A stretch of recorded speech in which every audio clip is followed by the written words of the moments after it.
எல்லோருக்கும் வணக்கம். தையல் நாயகியின் ஆன்மீக குறிப்புகள் என்கிற யூடியூப் சேனலுக்கு உங்களை அன்போடு வரவேற்கின்றேன். நல்லதே நினைப்போம், நல்லதே நடக்கும்னு சொல்லி இந்த பதிவை நான் ஆரம்பிக்கிறேன். பதிவுக்குள்ளே போகிறதுக்கு முன்னாடி நம்ம சேனலை இது வரைக்கும் சப்ஸ்கிரைப் பண்ணலைன்னா மறக்காமல் சப்ஸ்கிரைப் பண்ணி வச்சுக்கோங்க. அப்படியே உங்கள் ஃப்ரெண்ட்ஸ் அண்ட் ரிலேட்டிவ்ஸ் குரூப் இருந்தாலும் ஷேர் பண்ணியும் விடுங்க. லைக் பட்டனை தட்டிக்கோங்க. நிலைவாசலில் 2 புறமும் இதை வையுங்கள், கடன் அடைவதை கண்கூடாக பார்க்கலாம், வருமானம் இரட்டிப்பாகும் அப்படின்னு தலைப்பு வச்சுருக்க இல்லைங்களா? அது என்னென்னு பார்க்கலாம். நிலைவாசல் அப்படின்னாலே நம்ம வீட்டில் ஒரு இருதயம் மாதிரி. சமையலறை எப்படி பாவிக்கிறோமோ, பூஜை அறை எப்படி பார்க்குறோமோ அதே மாதிரி நிலைவாசப்படியே பார்க்கணும். நான் வெள்ளிக்கிழமை தான் மஞ்சள் தொடச்சி வாசல் தொடச்சி நிலைவாசலை தொடச்சி குங்குமம் வைக்கணும். நிறைய பேருக்கு இந்த ஒரு டவுட் இருக்குது. என்னென்னா, வெள்ளிக்கிழமை அதுவுமா நிலைவாசப்படியை தொடச்சி மஞ்சள் குங்குமம் வைக்கலாமான்ட்டு. தாராளமாக வைக்கலாம், எந்த தவறும் கிடையாது. அன்னைக்கு நீங்கள் நிலைவாசப்படியை நல்லா பன்னீர் கலந்த தண்ணியில் நிலைவாசப்படி தொடச்சி மஞ்சள் குங்குமம் வச்சு நீங்கள் இதை நான் சொல்கிறத 2 புறமும் நீங்கள் வச்சு நீங்கள் பூஜை பண்ணும் பொழுது, பூஜைன்றது நம்ம நிலைவாசப்படிக்கு கண்டிப்பாக பண்ணுவோம். அப்படி பண்ணும் பொழுது நம்மளுக்கு வருமானம் இரட்டிப்பாகும். நம்ம கணவரோட வருமானம் ரெட்டிப்பாகும். நம்மளுக்கு வர வேண்டிய பணம் வந்து சேரும். நம்ம வீடு லக்ஷ்மிகரமாக விளங்கும். இதற்கு நான் 2 அகல் விளக்கு எடுத்திருக்கிறேன். இந்த 2 அகல் விளக்குக்கும் மஞ்சள் குங்குமம் வச்சுக்குவோம். எது ஒன்றுமே மங்களகரமாக நம்ம ஆரம்பிப்போம். நீங்கள் தானம்மா சொன்னீங்க நிலவாசப்படியை தண்ணி வச்சு துடைக்க சொன்னீங்களேன்னு தண்ணி எடுத்து ஊற்றாதீங்க. லைட்டாக துணியில் தொட்டு லைட்டாக தான் துடைக்கணும் அந்த நிலைவாசப்படி. ஏன்னா அது மரத்தில், தேக்கு மரத்தில் நம்ம வைப்போம் சொந்த வீடுங்கள்லாம்.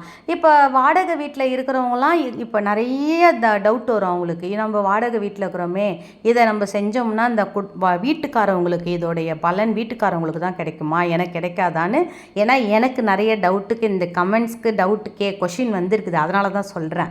இப்போ அந்த மாதிரி கிடையவே கிடையாது. நீங்கள் எப்போ பணம் கொடுத்து வாடகைக்குன்னு இருக்கிறீங்களோ அது உங்கள் வீடு. உங்கள் வீடை வாடகை வீடை உங்கள் வீடாக நீங்கள் பாவிக்கும் போது தான் உங்களை சொந்த வீட்டில் கூப்பிட்டு போய் அதை உட்கார வைக்கும். நிஜமாக சொல்கிற, மகாலட்சுமி என்பது நம்மளுக்கு இப்போன்னு கிடையாது. எந்த ஒரு விஷயமே இந்த சின்ன சின்ன பரிகாரங்கள்லாம் எதுக்கு செய்கிறோன்னா, இப்போ எப்படி சுவாமிக்கு அபிஷேகங்களுக்கு செய்ய நான் சக்தி வருதோ, அபிஷேகம் செஞ்சால் தான் அதோடைய பலன் அதிகரிக்கும், அதுக்குடைய அந்த சக்தி அதிகரிக்கும்னு சொல்கிறாங்க இல்லைங்களா? அந்த மாதிரி விஷயங்களில் ஒன்று தான் இந்த நிலைவாசப்படியில் நம்ம இந்த மாதிரி விஷயங்கள்லாம் செஞ்சுக்கிட்டே இருக்கணும் நம்ம வீட்டில். இதெல்லாம் நான் ஒன்றும் பெருசாக நம்ம ஒன்றும் தப்பு ஒன்றும் செய்ய சொல்லலை. இப்போ நான் 2 அகல் விளக்குலையும் கொஞ்சம் கொஞ்சமாக கல்லுப்பு போடுறேன். சிந்தாமல் செதறாமல் அந்த கல்லுப்பை கவனமாக எடுத்து கொஞ்சம் கொஞ்சமாக. இப்போ நான் கவுண்டர் டாப் மேலே வைக்கிறதுனால இது எனக்கு வீடியோ எடுக்கிறதுனால இப்படி எடுத்திருக்கேன். நீங்கள் உட்காந்து பூஜை அறையில் உட்காந்து செய்யுங்க. இல்லைனா சமையலறையிலே கூட இதை மாதிரி செஞ்சு எடுத்துகிட்டு போய் நிலைவாசப்படியில் வைங்க. உண்மையாக சொல்கிறேன்ப்பா, இது மட்டும் கிடையாது, இன்னும் ஒரு 2-3 பொருள் அதில் நம்ம சேர்க்குறோம். அதை நம்ம செய்யும் போதே என்ன சொல்லணும்னா, ஓம் ஸ்ரீம் என்ற வார்த்தை அங்கே உச்சரிக்கணும். ஸ்ரீம் மகாலட்சுமியே நமக, ஓம் ஸ்ரீம் மகாலட்சுமியே நமக.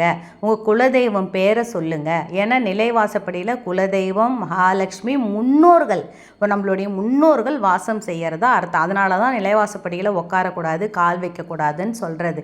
இப்போ நம்ம இது வைக்கிறது மூலிமா பிள்ளைங்க கூட நிலைவாசப்படியில் கால் வைக்க மாட்டாங்க. இப்போது அடுத்தது விரலி மஞ்சள் காட்டுறேன். இந்த விரலி மஞ்சள் அதீத சக்தி வாய்ந்தது. இந்த விரலி மஞ்சளை நம்ம யாருக்கோ தானம் கொடுக்கறதோ, யாருக்கோ வாங்கிட்டு வந்து தர சொல்கிறாங்கன்னு சொல்லிட்டு ஃப்ரீயாக வாங்கிட்டு வந்து தர்றதோ கூடாது. பணம் வாங்கிக்கணும். விரலி மஞ்சள் நம்ம யாருக்கு வாங்கிட்டு வந்து கொடுத்தாலும் அதற்குரிய பணத்தை நீங்கள் வாங்கிக்கோங்க. ஏன்னா ஒரு சில பொருட்கள் நம்ம இனாமாக கொடுக்கக்கூடாதுன்ற பொருளில் முக்கியமான பொருள் விரலி மஞ்சள்ப்பா. இப்போது நம்ம அந்த விரலி மஞ்சளுக்கு அடுத்து இதை என்ன பண்ண போகிறோம் கல்லுப்புலன்னு பார்த்தீங்கன்னா, கல்லுப்புனாலே மகாலட்சுமி அம்சம்தான். அடுத்தது பச்சை கற்பூரம். இப்போ பச்சை கற்பூரம் 2 துண்டு எடுத்துக்கோங்க. ஏன்னா 2 பக்கமும் வைக்கணும். ஒரு துண்டு பச்சை கற்பூரம் ஒரு அகல் விளக்குலையும், இன்னொரு துண்டு இப்போ நம்ம அகல் விளக்கில் தான் செய்யணுமா, கண்ணாடி கிண்ணம் இருந்தால் செய்யலாமா? தாராளமாக செய்யலாம். கண்ணாடி கிண்ணத்தில் தாராளமாக நீங்கள் வைக்கலாம். இப்போ அதுக்கும் பக்கத்தில் இது நான் வைக்கும்போது அப்படி போயிடுச்சு. அதனால் கொஞ்சம் கவனமாக, இது கொஞ்சம் ரொம்ப பெரிய மஞ்சளாக இருக்குது, சின்ன மஞ்சளாக கூட நீங்கள் வாங்கிக்கோங்க. இப்போ இந்த மாதிரி பச்சை கற்பூரம் வச்சு அது பக்கத்தில் இந்த மஞ்சளை வச்சுருங்க. விரலி மஞ்சள், பச்சை கற்பூரம், கல்லுப்பு, அது கூட 1 ரூபாய் நாணயம். இதையும் சேர்த்து 2 வாசப்படிகளும் நம்ம வச்சுக்கிட்டே வந்தோம்னா, இப்போ நம்ம இதை ₹1 நாணயத்தை வச்சு 2 வாசப்படியிலையும் வச்சிடுறோம். அதுக்கப்புறம் இது எப்போம்மா எடுக்கிறது அப்படின்ற டவுட் எல்லாருக்குமே இருக்கும். 2 ₹1 நாணயம், ஓகேங்களா? ₹1 நாணயம் தான் 1 கோடியாக நம்ம வீட்டுக்கு வரவழைக்கும். சின்ன சின்ன பரிகாரங்கள் செய்ய செய்ய தான்ப்பா நம்ம வீட்டுக்கு சக்தி ஆகும். நம்ம செய்ய செய்ய நம்மளுக்கே தெரியாது நல்ல ஒரு அபிவிருத்தி வீட்டுக்கு காமிக்கும். அதை நம்ம என்ன பண்ணுவோம், இதை செய்யும் பொழுது ஒரு சுத்தபத்தமாக இருக்கணும்னு நினைப்போம், குளிச்சுட்டு செய்வோம்னு நினைப்போம், விளக்கேற்றி வச்சுட்டு செய்வோம்னு நினைப்போம் இல்லைங்களா? இதெல்லாம் செய்ய செய்யவே என்ன ஆகும், நம்ம வீடு ஆட்டோமேட்டிக்காக செல்வ நிலையோடு மேல் நோக்கி செல்வதை கண்கூடாக பார்க்கலாம். கடன் அடைவதை கண்கூடாக பார்க்கலாம். இதை வச்சுட்டு ஒரு நாள் இரவு முழுவதும் அங்கே இருக்கட்டும், ரொம்ப நாள் இருக்க தேவையில்ல. ஒரு நாள் என்றைக்கு வைக்கிறீங்களோ என்றைக்கு வேணாலும் வைங்கப்பா.